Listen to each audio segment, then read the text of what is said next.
I'm here in the heart of London, in one of the biggest estates in Britain, and I've been amazed at the way people are dealing with the problems they face on housing, on health, and above all, crime and the fear of crime.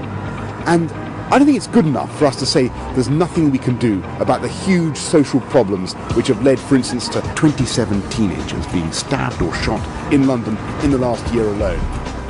It's no good us throwing up our hands and saying we can't do anything about it. There are people who are doing something about it, and I want you to meet some of them now.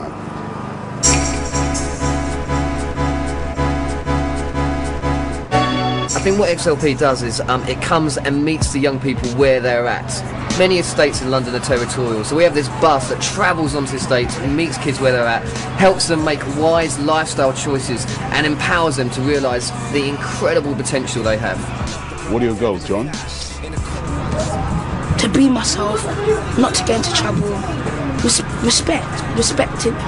respecting others and people who are around me. So you can't just expect a young person to suddenly just move away from the gang into what?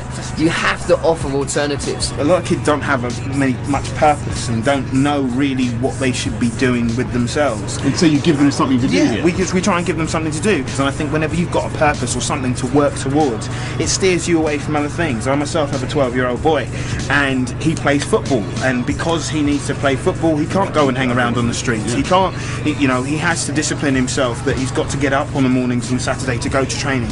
Because he has a purpose, he's not distracted. We're working with 10 to 14-year-olds who are on the edges of gangs and saying who could go into gangs any time and say actually there is an alternative to the gang lifestyle. And secondly, we're working with gang leaders and saying there are exit routes. It's tough to get out of a gang, it's flipping hard work, but it is possible, and we want to show people the possibilities. I don't know what people would do without this bus. Like most people think that it's there to help them and help others. So it makes everyone feel safe and more secure. I guess our heart in XLP is to work with the kids who everyone else has written off, who are at the bottom, who are in the bottom 10% of the school, and to say actually, someone believes in you, we believe you can do something with your life, and that's what XLP is all about.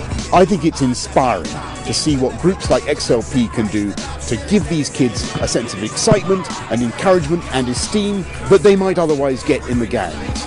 And that's why I think we should be encouraging and championing these voluntary sector groups, not just in London, but across Britain.